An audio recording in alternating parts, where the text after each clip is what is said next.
एक सबसे बड़ा संकट जो पैदा इस देश में हो रहा है वह इकोनॉमिक डिस्पैरिटी का, जिसे इनकम डिस्पैरिटी भी लोग कहते हैं। आय की विषमता, आमदनी की विषमता, अमीर और गरीब के बीच की खाई तेजी के साथ बढ़ती जा रही है। न्यूयॉर्क टाइम्स एक मैगजीन है, अमेरिका की बड़ी मानी जानी मैगजीन है, उसने 5 मई 12 को लिखा है, never mind Europe, worry about India. Europe की चिंता मत करो, भारत के बारे में सोचो। और उस मैगजीन ने लिखा है, what is disturbing is that much of the decline in growth rate is unevenly distributed with greatest burden falling on poor.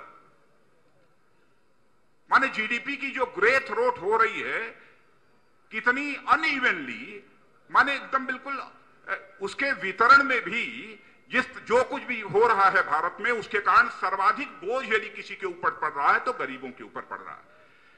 The problem of Eurozone is pittance by comparison, यानी यूरो जोन की, European countries की जो समस्या है वो भारत की समस्या के आगे तो कुछ नहीं है।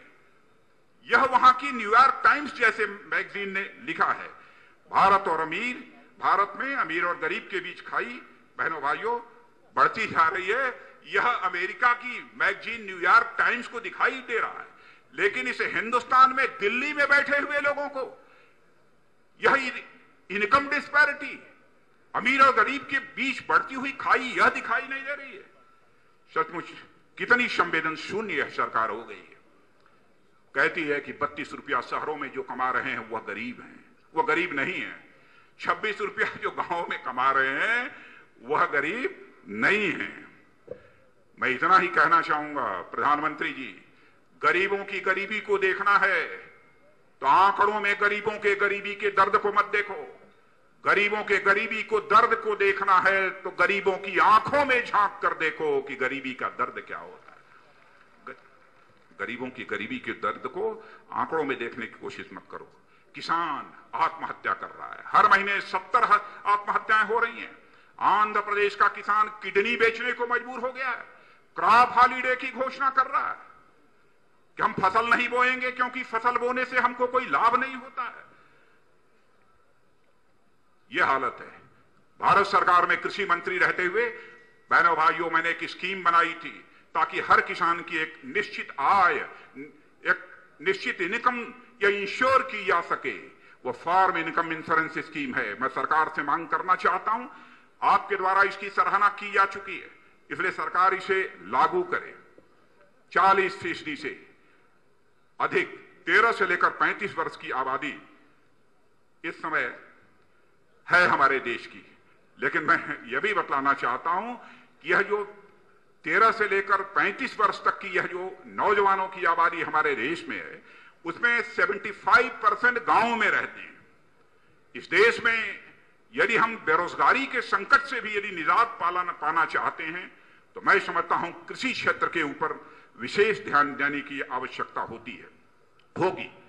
हमारा संकल्प है, केंद्र में सत्ता मिलेगी बहनों भाइयों तो भारत को हम केवल विश्व की बौद्धिक राजधानी, यानी केवल इंटेलेक्चुअल कैपिटल ही भारत को विश्व का नहीं बनाएंगे, बल्कि बौद्धिक राजधानी के साथ साथ भारत को विश्व की कृषि राजधानी भी बनाएंगे।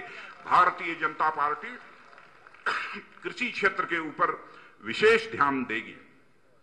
क्रेडिट पॉलिसी में जो चेंज करना होगा हम चेंज करेंगे। नॉमिनल रेट पर हम कर्ज मुहैया कराएंगे। मैं बधाई देना चाहता हूं अपने सभी मुख्यमंत्रियों को। कहीं पर 0% ब्याज दर पर कर्ज किसानों को मुहैया कराया जा रहा है, कहीं पर 1% ब्याज दर पर किसानों को कर्ज मुहैया कराया जा रहा है। मैं आगे इन सब सारी बातों की बहनों भाइयों विस्तार में जाकर चर्चा करूंगा। और यह भी मैं देश के किसानों को आज इस राष्ट्रीय परिषद सम्मेलन के माध्यम से आश्वस्त कर देना चाहता हूं, जैव खेती ऑर्गेनिक फार्मिंग को भारतीय जनता पार्टी बढ़ावा देगी। GM technology, genetically modified technology के कारण जो संकट पैदा हो रहा है, हिंदुस्तान के किसानों को जेनेटिकली मॉडिफाइड इस टेक्नोलॉजी से निजात दिलाने का काम यदि कोई करेगी तो भारतीय जनता पार्टी ही करेगी। मैं किसानों को भरोसा दिलाना चाहता हूं।